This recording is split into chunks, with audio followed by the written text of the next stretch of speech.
I had some people reach out from time to time. They're like, would you like be willing to teach me how to teach my kids how to hear God's voice? And I was kind of like, honestly, the most important thing is that you do it. They need to see us wanting to worship, prioritizing time in worship, in prayer, in the Bible.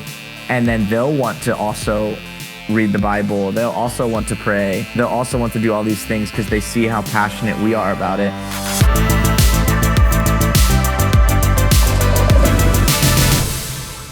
How's it going? Welcome back to the channel. My name is Matthew Baker. This is part 2 of Joel Bomberger's story, where we just talk all about his life and struggles through ministry and TikTok and all that kind of fun stuff. So if you didn't see part 1 yet, probably want to jump over there. But if you have, jump in with us on part 2.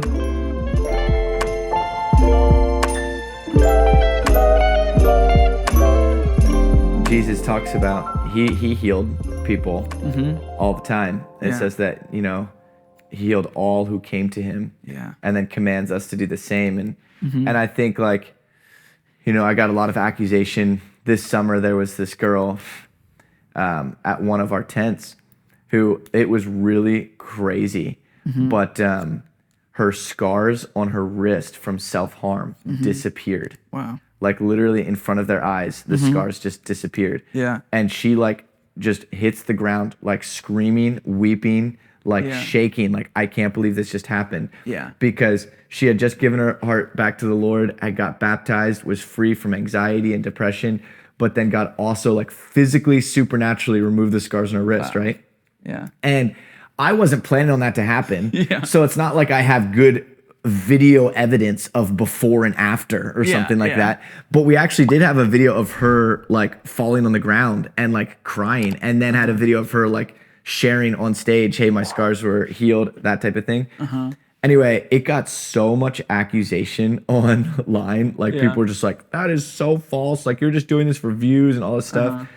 And I'm always to your point, hey, you don't have to believe in this stuff. Yeah. But these people, you can talk to them yourself who are getting healed in these gatherings, and I'm praying for them, and they themselves will testify, I didn't even, I know if people were I didn't really believe in healing, and then my back got healed, right? Yeah. And it's just well, that's fine. But then it really saddened me when I found out that there actually are quote unquote Christians who manipulate people and actually do stage or fake healings. Yeah. And I was when I found that out, I was no way. I can't believe. Yeah, that people are actually doing that. And then I was now I understand people's skepticism. Yeah. Because there are people who are really honestly wicked, impure heart motives. Yeah. And I heard of these people that would literally put a Bluetooth piece in their ear and have somebody tell them things about people in the crowd, and then he would pretend that it's a Holy Spirit word of knowledge. Yeah. And I was dude, that is so twisted and that is so wrong. And I was I promise you, I've never done that. I don't do that, right? Yeah. But just realizing that there are people who do it wrongly. So anyway, it's all about having those pure heart motives. Yeah. And then the same with the stuff online. And to be honest, I'll be transparent. Even this summer, a lot of the stuff with my social media was blowing up, and then over the past year, last fall, I really felt the Lord say, hey, take a step back from social media and don't make it a priority, and you need to do stuff in person. So I was okay. So I took a serious step back, and as soon as I took a step back, my YouTube blew up, and I got 150,000 subscribers in 3 months without me doing anything, And I was okay, oh, wow, that's the Lord. Yeah. But then this spring and summer, I was okay, I'm going to get back into it. And I was trying to I was getting kind of man, why isn't some of these videos getting a lot more views? Or, I kind of wish my platform was growing like it used to. I had all those thoughts. Yeah. And then I had a dream. And in the dream, I was praying this prayer, which we commonly pray with circuit riders, which was Lord, we don't want to build a big ministry. We just want to obey you. Yeah. Which is exactly what we're talking about, right? Just this obedience thing. And I'm praying this prayer in the dream, and then all of a sudden, clear as day, I hear this thought in my head, which was the Lord in the dream say, then why are you trying to grow your social platform so much? Wow. And I was just like, and I woke up, and I remember in the dream I started crying and weeping. And I woke up and was just like really convicted and felt the Lord like challenge me, like, Joel, this whole thing started just because you wanted to be obedient, and just because you wanted people to know me. And now I felt like I was starting to switch. Now that I had a platform, I realized there was a subtle like switch where I was trying to be like, okay, how can I grow this more? Yeah. You know, I already have like 100,000 followers. How can I get more? For sure. And how can I make this video do better? And all this stuff. Yeah. Rather than just like the pure motives of like, I want to reach people. Yeah. And how can I reach people? And like, what is something that is really going to impact somebody? So that's been like the journey I've been in over the past several months of just like, okay, Lord, I need to make sure that my heart is not mixed motives here, but I'm like really just doing this so that people can encounter you, and not so that I can have like a bigger platform or more views, you know? So.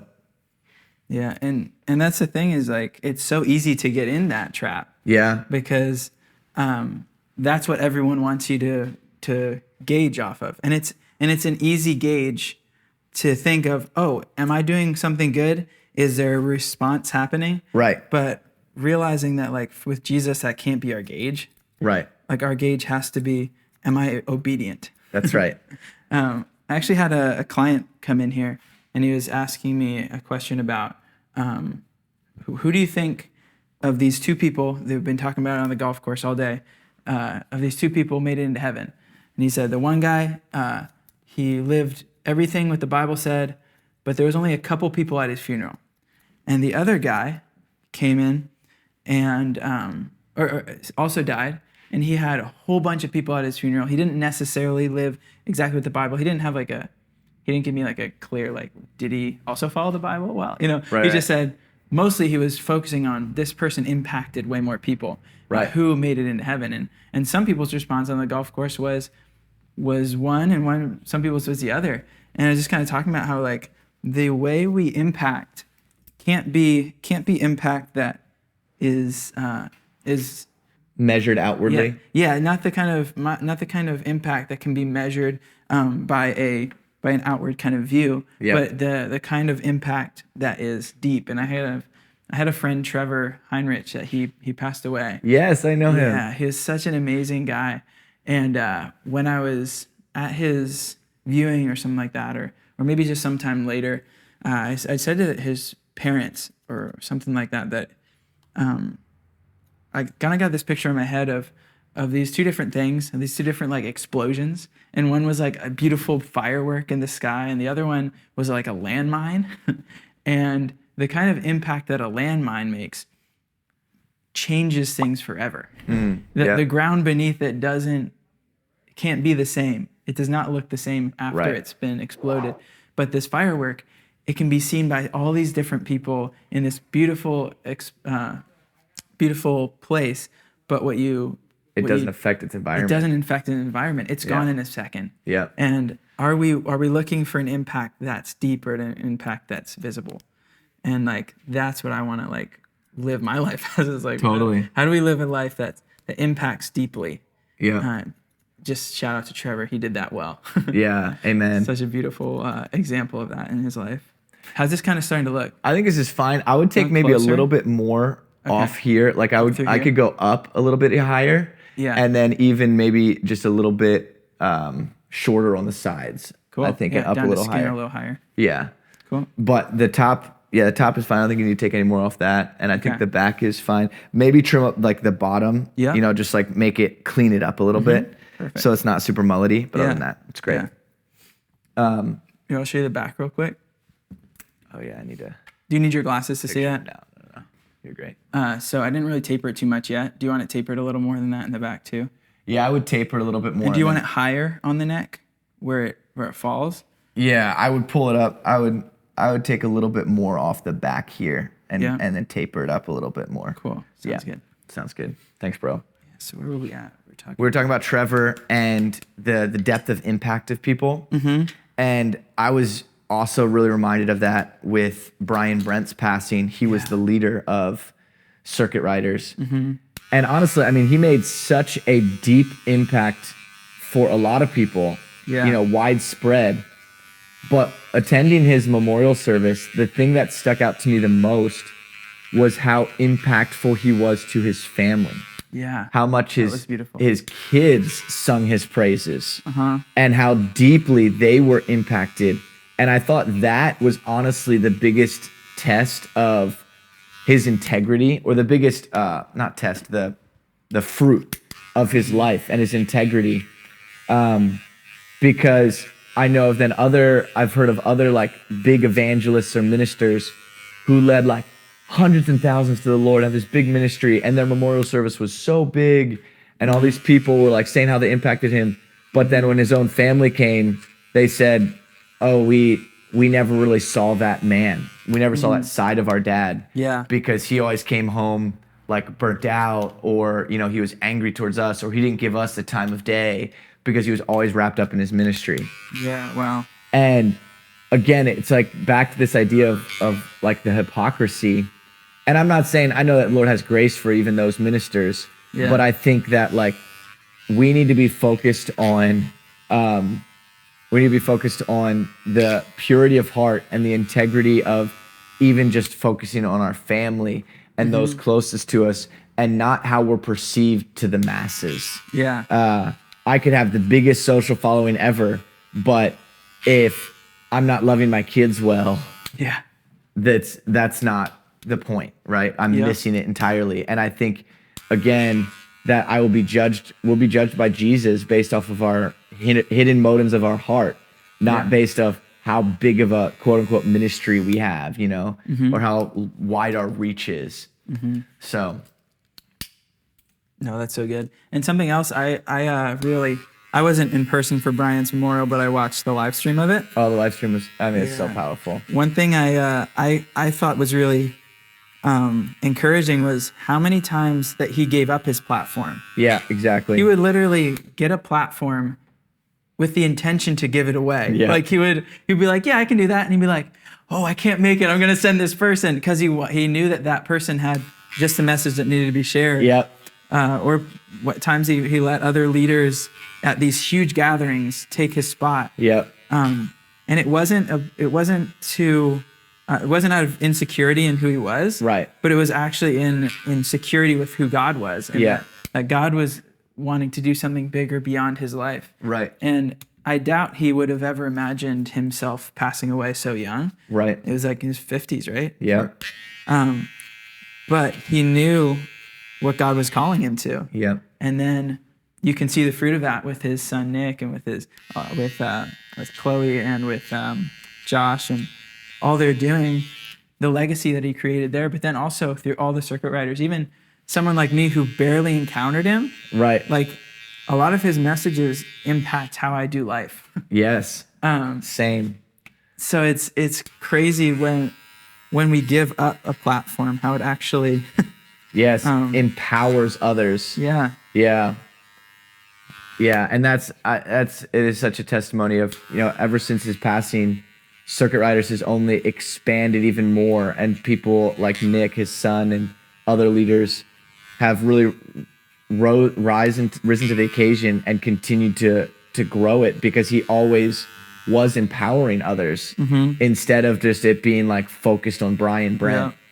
Because when you build your own platform and your own kingdom, then when you pass away, what are you passing on? But if everything you do is to build God's kingdom, and you're constantly empowering others, constantly giving away what has been given to you, then the kingdom will never end, and it will continue to grow from generation to generation, right? Yeah. Just so getting good. Closer to what you want on the sides. Yeah, that's great. Yeah. Yeah. Just work on the back, kind of texture the top a little more. Yeah, I think even the top is fine. Yeah. I would just work on the back a little bit. Yeah. Even this side's a little heavier than the other side. But other than that. Great work, bro. Thanks, man. I'd love to hear, you just shared a video recently about your son, and I remember seeing it closer to when it happened. Yeah. About him praying for someone for healing. Yeah. And we can probably put the link in the description for that, of that short you got. But basically, he prayed for someone for healing, and you're thinking, oh, this is just sweet. Yeah, this is Right. nice. But then this person in the room experienced healing. Yeah. And how old's your son? Or how old was he at the time? At the time, he was 4. Yeah. Yeah. So it's like, talk a little bit about the legacy that you're being intentional to build, and how just the joys that you find in that. Yeah. No, it's so great. That was an incredible story of Leo. Just like, we were in a worship gathering with a bunch of other people, and just worshiping and praying. And then I look over and he's kneeling down on the side, just praying like everybody else is. And I was like, oh, wow, that's amazing. Mm-hmm. And then he gets up and shares this word. Like, I feel like I just want to pray for somebody with a broken ankle.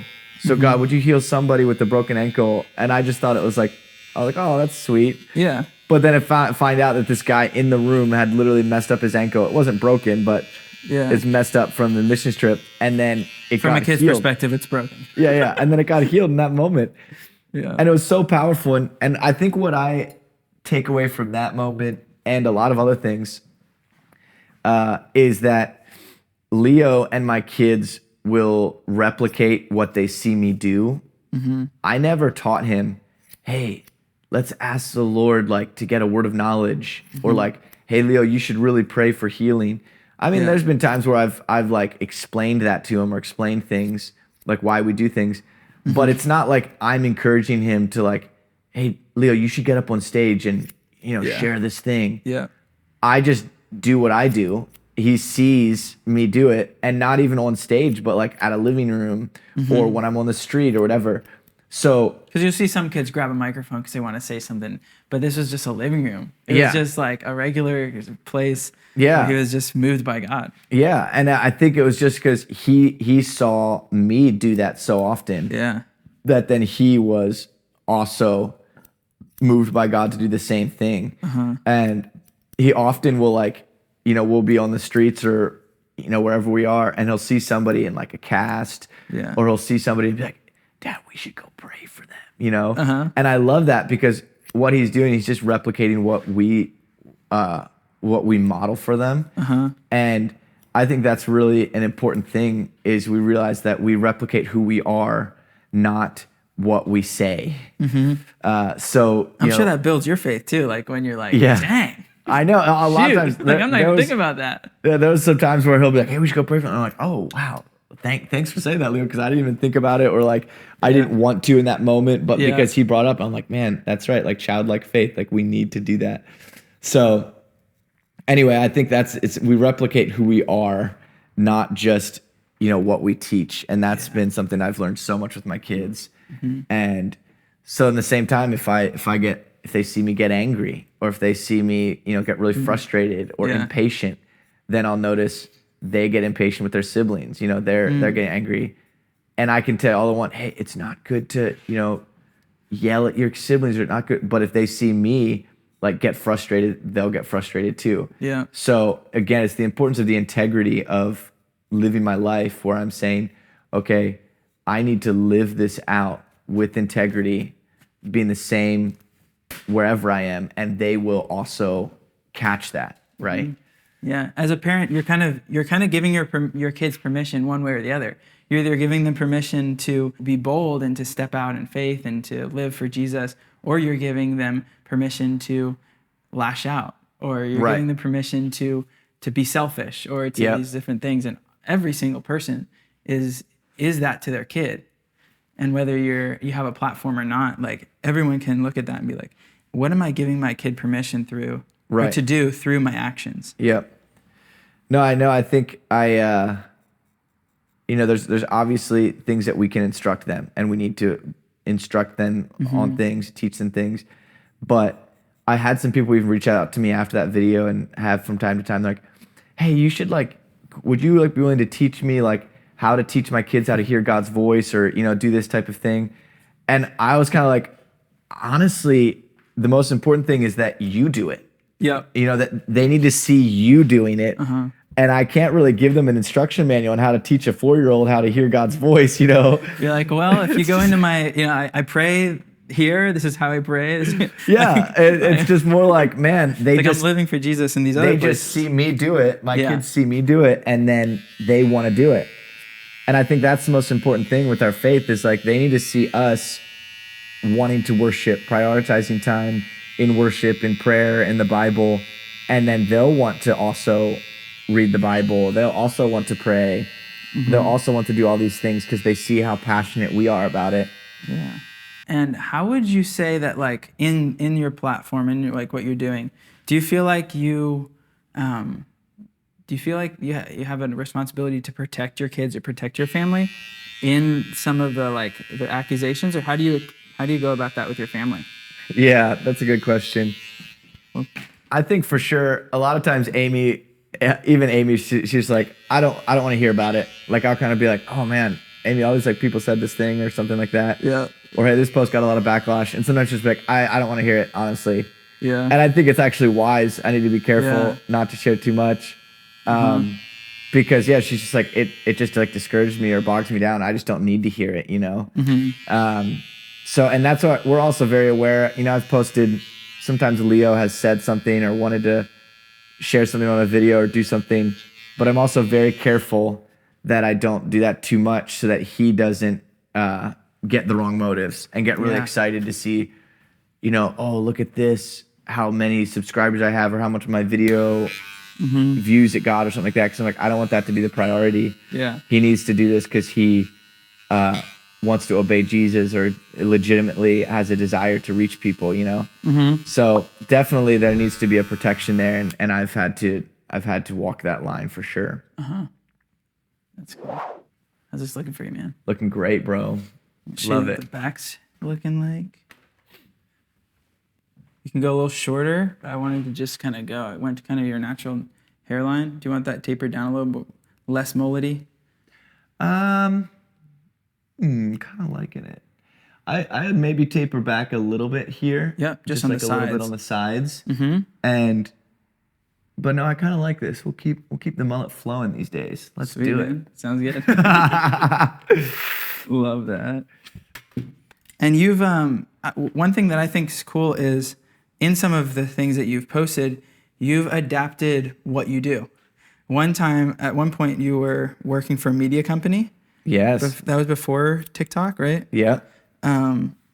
Maybe if you want to talk a little bit about that where that fits in the story, but also one thing that I wanted to kind of pinpoint that I thought was cool was for a short time you were posting not much stuff with like healings and stuff like that, but you're just posting theology stuff. Oh, like just on just teaching people about Jesus. Yeah. And about like the truth instead of just the fun stuff that lets us know that Jesus loves us, but actually the hard stuff that allows us to follow him. Yes, I love that. How did that transpire that you got with Theos.U and some different things? Oh yeah. Yeah, so I mean there was a short time, about 2.5 years, where I was a part of a media company, and that was another like just crazy time. We were working with circuit riders, and through a lot of different dreams, confirmations, things, we felt like God told us to move to Minneapolis and really help my close friend, Jeremy Bardwell. What an amazing guy. Such a great guy. And we went out there and helped him start a media company. And it was really incredible because, I don't think the media company would have started if Amy and I weren't able to go out there and provide that support and be with them. But it was so outside of my wheelhouse. Like that was not what I was used to. I was a preacher. I was in ministry. But again, I'm not in it to build something for myself, but I'm just in it to obey Jesus. And he really wanted me to go do that. So we went and did it. And it actually laid an incredible foundation in kind of the media world for where I am now, those 2 years.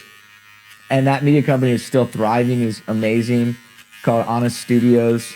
And so that was a 2-year stint. And then when everything blew up kind of on TikTok and Instagram and YouTube, a lot of those foundations I learned in the media and communications world, I was able to kind of like implement over here in the platform I have now. And then similarly with Theos U, I mean, it was all through a dream I had that God gave me about getting connected with Nathan Finocchio, who's the founder of Theos University, which is basically like an online, it's like a Netflix for Christian theology. So it has an online platform with like small, short teachings, strong theological teachings, like separated into bite-sized clips. It's really incredible. Anyway, so I started to get connected with them, and because I have a huge passion for Gen Z and this younger generation really knowing the scriptures and knowing the Bible, and not just getting super excited about God and excited about revival, but then actually knowing the truth of the word, because that's what's going to sustain you for the long haul. The excitement will come and go, but if you devote yourself to the word and the truth of the scripture, that is what's going to keep you secure in the midst of all of the back and forth of life and kind of all of the difficulties and the emotional challenges. So that was my heart with all of that, is wanting to equip this younger generation with scriptural truth and a love for studying the Bible. And so I've really tried to create a balance with that on my platform of showcasing those types of things, as well as all the fun, exciting healings and testimonies and everything. Oh, this is looking great, bro. That's so cool. Sweet, man.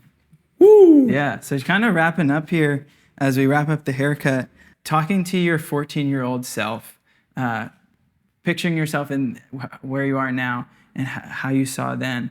What advice would you give to your 14-year-old self? Wow. My 14-year-old self. I mean, I would say I would just tell him that he needs to go all in for Jesus. Yeah. And that he needs to forget about all of the kind of worldly things that he thinks will satisfy, whether it's, the success of wanting to be the best snowboarder or have the most friends or do the most fun thing possible or be like a young cartoonist. All these things, I would say, hey, you have to forget about all of those things because they won't satisfy, and you need to pour your life into loving Jesus and knowing Jesus. And all of those other things might come along, but if you do not give everything to Jesus, your whole life, your whole being, and your desire to be with him, then all of those things will leave you empty and dissatisfied and ultimately broken until you find your life in Jesus. So I mean, that would be my encouragement to my 14-year-old self, is you've got to find yourself in Jesus. Put everything into that. That's so good. And how can people kind of follow along with what you're doing? Well, I'm on TikTok, YouTube, and Instagram as Joel Bomb. It's just JoelBomb, and on Facebook as well. And so you can follow along on any of those things. And currently in Lancaster, Pennsylvania, we're doing weekly gatherings have been happening this summer, monthly now in the fall and winter, the last Thursday of the month. If you're in the PA region, come out and we do some worship gatherings and usually see God heal people and some baptisms. So follow along on all those socials and hit me up on a message. Would love to connect with you. That's so cool. Thanks, Joel. Yeah, dude. Thanks so much for this haircut. Yeah, dude. It's looking dialed and profiled.